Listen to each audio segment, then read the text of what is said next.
3교시 진행하도록 하겠습니다. 이번에는 육종과의 정확도와 유전체 선발에 대해서 간단하게 알아보도록 하겠습니다. 그래서 육종과의 정확도 중요한데요. 영어로 accuracy라고 합니다. accuracy. 정확도인데 내가 계산한 육종과를 얼만큼 믿을 수 있냐. 참값과 가깝냐. 믿을 수 있냐보다 참값과 가깝냐 라고 말할 수 있습니다. 그래서 진정한 그 육종가를 true breeding value라고 하는데요.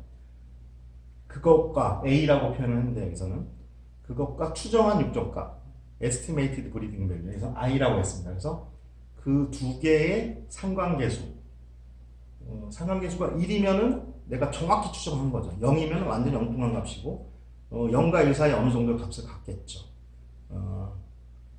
그래서 저 상황에서 높을수록 정확도가 높다 이렇게 말을 하는 것이죠. 그래서 책의 교재에는 복잡하게 식을 유도를 했는데 그냥 요것만 알고 계시면 됩니다. 그러니까 정확도 R 그러니까 상관계수 IA는 그러니까 이게 추정한 육종가 참 육종가와의 상관계수는 H다. 재밌게도 저 H는 유전력의 루트를 씌운 값입니다. 그러니까 유전력의 제곱권을 씌우면 그게 정확도가 되는 것입니다. 네, 그래서 보시면 자, 예를 보십시오. 돼지의 110kg 도달령이 유전력이 0.3이고 개체 I의 능력 측정치가 151일 경우 동기 평균은 171이다. I의 육종가의 정확도는 일단 육종가를 먼저 구해야죠. 자, 육종가는 이제 평균과 본인의 차이. 자, 31 곱하기 유전력은 0.3을 곱하면 마이너스 6이 나오고요. 그러니까 얘는 그러니까 뭐냐면은 동기 평균보다 6일 빠른 거예요.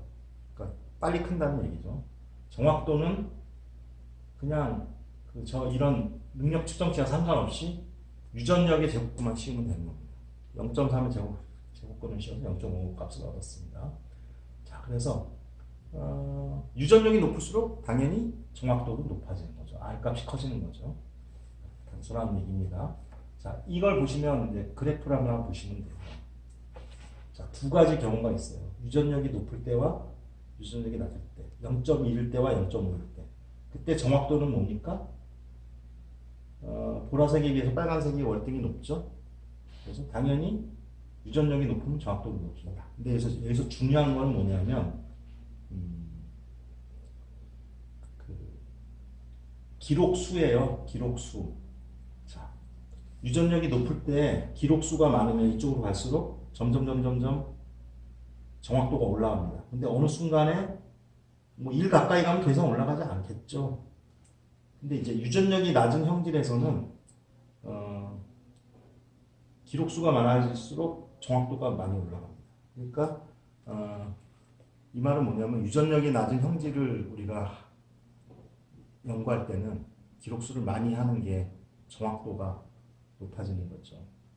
그래서 유전력 그리고 이제 이거는 반복력인데 이쪽은 그러니까 뭐 이렇게 반복력은 신경 안 써도 됩니다. 하여튼 유전력과 반복력이 낮은 경우 반복 기록수가 증가할수록 정확도의 상승폭이 크다. 정확도가 더 높진 않아요. 그래서 이 정확도가 더 높죠. 근데 얘는 여기서 이만큼이 상승했는데 얘는 여기서 이만큼밖에 상승 안 했죠. 상승폭이 달라지는 겁니다. 어렵지 않습니다.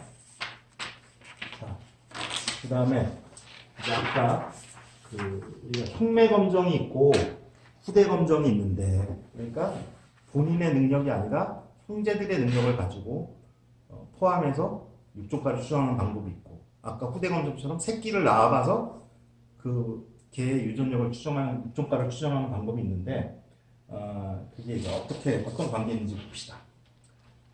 그러니까, 혁매 검정은 개체 자신을 검정하거나 후대 검정하는 것보다 추정 육종가 정확도가 높지 못하다. 그러니까 혁매 검정이 그렇게 효과적이 않은 거네요. 그 다음에 후대 검정인 경우 유전력이 높지 않더라도 검정 자전수 늘리면 정확도가 2배 가까워진다. 그죠? 아까 우리가 언뜻 느꼈죠? 그러니까 유전력이 낮은 형질이라도 후대 검정을 많이 하면 정확도가 점점 올라간다. 자, 여기 한번 보시면은 여기 보세요. 예, 유전력이 이렇게 다를 때 서로 다를 때 반영매, 전형매에서 정확도가 어떻게 올라가나 한번 봅시다. 형매수가 1, 5, 10, 50, 100일 때인데 전형매는 수가 이렇게 되기가 되게 어렵겠죠. 이거 다 시뮬레이션한 값들인데요.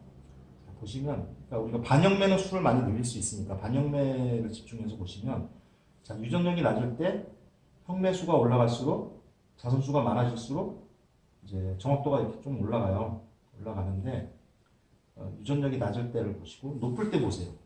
높을 때는 이미 좀 높은 데서 시작해서 올라가는 강도가 그렇게 높지는 않네요. 하여튼 뭐 반영매를 많이 만들기도 되게 돈이 많이 드는 건데 뭐 이런 관계 있다. 증가는 하죠. 정확도가 증가는 하는데 생각만큼 팍팍 증가하지 않고 대부분 어느 정도 한도에서 5를 넘지 못하는 한도에서 이렇게 갑니다. 아무리 숫자 많이 해도 그래프로 본 겁니다. 자, 반영매에 따른 유전력별 추정 육종과 정확도. 그래서 이제 이 선은 그 유전력에 따른 선입니다. 얘 유전력이 낮을 때 높을 때. 그래서 이쪽으로 가면 이제 형매수가 점점 자선수가 후대 검정수가 많아지는 건데요. 낮은 유전력일 때 이제 육종과가 쭉쭉쭉 증가하지만 어느 순간부터 더 안 가죠. 그리고 유전력이 높은 거는 처음에 10마리 이상 정도 하면은 이미 올라가고 그 다음부터는 뭐 죽어라고 더 해봤자 그 올라가는 속도가 그렇게 높지 않아요. 그러니까 뭐 어느 정도 더 이상 많이 하는 거 의미가 없는 거죠. 후대 검정은. 후대 검정 돈이 많이 들고 시간이 많이 걸리니까 적당한 양을 해야 되는 거예요.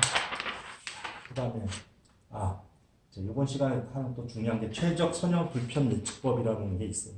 그래서 이게 이제 굉장히 복잡한 계산법입니다. 근데 육종가를 계산하는 현재까지 나온 가장 좋은 방법이거든요. 그래서 이제 미국의 핸더슨 교수라는 분이 만든 건데요. 영어로는 Best Linear Unbiased Prediction이라고 해서 앞자만 따서 줄여서 블럽이라고 합니다. 블럽. 그래서 육종학을 하면 블럽이란 말이 무지하게 많이 나옵니다. 또 육종가를 구할 때 블럽으로 구해야 돼요. 당연히 블럽으로 구해야 됩니다. 지금. 그래서 근데 이 방법은 되게 어려워요. 그래서 이 앞에 들어야 될 얘기도 많고요. 그러니까 그냥 육종가를 구하는 제일 좋은 방법은 블럽이다. 현재 이 방법으로 실제로 모든 육종가를 구하고 있습니다. 지금도 구하고 있고요. 이거에 대한 원리만 간단하게 얘기를 하도록 하겠습니다. 이제 이거의 기본 원리는 선형대수입니다. 행렬대수라고도 하고요. 행렬 혹시 고등학교 때 배우셨는지 모르겠는데 행렬을 이용해서 계산합니다. 왜냐? 숫자가 많기 때문에 개체수가 많고 각 개체마다 기록수가 많은데요. 이거를 계산하는 가장 쉬운 방법은 행렬입니다. 그리고 이거를 컴퓨터 프로그램화해서 컴퓨터로 계산하기가 편합니다. 이 방법이. 그래서 이 방법이 좋은 거고요. 이런 모델을 쓰는데요. 모델. 어떤 측정치는 어떤 개체 측정치는 고정 효과와 육종가와 에라 오차라고 됩니다. 이런 걸로 이루어진 이 모델을 이용합니다. 이해가 안 가시겠지만 이런 게 있다. 외우실 필요도 없습니다. 이거는 있다는 거 알아주시고요. 이거를 행렬로 막 풀면은 이렇게 됩니다. 뭐 이런 식이 되고요. 이제 어떻게 구하는 거냐면 원리는 이게 다 숫자예요. 숫자 여러 개 숫자의 집합이에요. 숫자의 집합인데 이 행렬을 여기다 이거의 역행렬을 곱하고 역행렬을 각각에 곱해줘야 되거든요. 그러면 이 부분이 없어져요. 이 부분이 없어지고 여기는 이제 역행렬의 그 값이 곱해지겠죠. 이만큼이. 그래서 여기가 어떤 숫자가 나옵니다. 그래서 요건 이제 벡터라고 하는데 벡터는 한 줄로 된 값이거든요. 행렬은 이제 행과 열로 이루어진 거고요. 이 벡터 값이 우리가 구하는 값이 되는 겁니다. 각각의 유전력이 육종가가 되는 겁니다. 그리고 더 좋은 거는 고정 효과까지. 고정 농장의 효과, 어쩌고 저쩌고 효과, 성의 효과 뭐 이런 고정 효과까지 구할 수 있어요. 더 좋죠. 그래서 그러니까 우리가 어떤 개의 표현 효과를 이루는 데 있어서 육종가 부분과 환경 효과 뭐 이런 거를 같이 구할 수 있다는 겁니다. 그리고 여기서 유용하게 이용하는 게 혈연계수 행렬이라는 겁니다. 그래서 혈연계수 행렬을 이용해서 블럭을 한다. 이 정도 알고 계세요. 그러니까 혈연계수 행렬은 또 뭐 주었냐면 자기뿐만 아니라 친척의 측정치 자료까지 이용할 수 있기 때문입니다. 자, 그래서 이제 이렇게 방정식을 풀면은 요 값을 이렇게 구하는 건데요. 교과서에 얘가 있는데 얘를 간단하게 설명을 하면은 이렇게 하나, 둘, 셋, 넷, 다섯 마리의 측정치가 있어요. 얘네 정보가 있어요. 아비도 알고 뭐 어미는 알기도 하고 모르기도 하고. 그러니까 요게 이제 그 혈연계수 행렬을 이루는 데 쓰는 거고요. 자, 여기가 이제 성별이 있어요. 그러니까 수컷이 암컷보다 어떤 경우에 보통 크거나 이러죠. 그래서 암컷과 수컷을 동일하게 비교하면 안 되겠죠. 그래서 성의 효과가 분명히 있는 거예요. 그러니까 암컷에는 플러스 얼마를 더 해줘야지 되는 거죠. 평균보다 작은 거죠. 그래서 이제 성의 효과를 구해야 되는 거고, 이제 이게 측정치입니다. 그래서 이유시 체중. 그러니까 새끼가 젖을 먹고, 돼지가 태어나서 젖을 먹고, 이제 젖을 뗄 때의 체중. 되게 중요하거든요. 그때 체중이 높아야지 이제 그 다음부터 잘 커요. 그 다음에도. 그래서 이런 값이 있을 때 이거를 우리가 블럭으로 구해보는 거예요. 블럭으로 구하면 이 불과 5마리지만 이 똑같은 원리로 수백 마리, 수천 마리, 수만 마리도 구할 수 있어요. 그리고 지금은 이유시 체중 하나만 가지고 했지만 이거를 도달일령, 등지방 두께, 행주를 여러 개 넣을 수도 있어요. 그게 다형질 모델이라고 하는데요. 그리고 또 지금 우리가 혈연관계 행렬을 할 때, 혈연계수 행렬을 만들 때 엄마 아빠만 썼지만 이거를 막 굉장히 치척을 많이 넣을 수도 있어요. 무지하게 복잡하겠죠. 근데 컴퓨터가 있으니까 다 합니다. 프로그램 짜서. 그래서 일단 이렇게 간단한 예를 보시면 이렇게 되어 있습니다.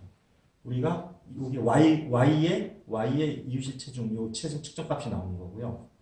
자, x가 이제 성별입니다. 성의 효과. 그래서 이게 성의 효과 값이 될 것이고요. 여기가 이제 개수행렬이 되는 거고, 이제 여기가 육종가입니다. 이게 육종가. 그러니까 요거를 우리가 모르는 거예요. 이게 x예요, x. 이거는 에란 없다고 치면은 결국은 이리저리 이 식을 이렇게 정리를 하면은, 자, 요 우리가 구하고자 하는 값, 요 고정 효과와 육종가, 요 값입니다. 여기에 x 값이 여기 있는데, 여기에 이제 이런 숫자, 그러니까 거대한 숫자가 양쪽에 있는 거예요. 근데 이걸 구하려면 이게 이렇게 그 일반 숫자처럼 이렇게 가지 못하고요. 앞에다가 역행렬을 곱해야 돼요. 역행렬을 곱하고 여기 역행렬을 곱하면 이제 여기가 1이 되거든요. 근데 이 역행렬을 구하는 게 이제 굉장히 양이 많은 거죠. 컴퓨터가 아니면 할 수가 없고 구조적으로 안 되는 것도 있지만 하여튼 어떻게든지 가까운 값으로 역행렬을 구해서 곱해버리면 결국 요 값이 나옵니다. 여기가 이제 숫자가 되는 거죠. 이쪽 덩어리가 이게 없어지고 여기 큰 숫자 덩어리가 돼서 이제 한 줄의 값이 딱 되는 거예요. 이렇게 값을 구하는 겁니다. 각각의 육종가를 이렇게 구할 수 있어요. 그리고 효과, 농장 효과도 구할 수 있어요. 성의 효과도 구할 수 있어요. 신기한 겁니다. 굉장히.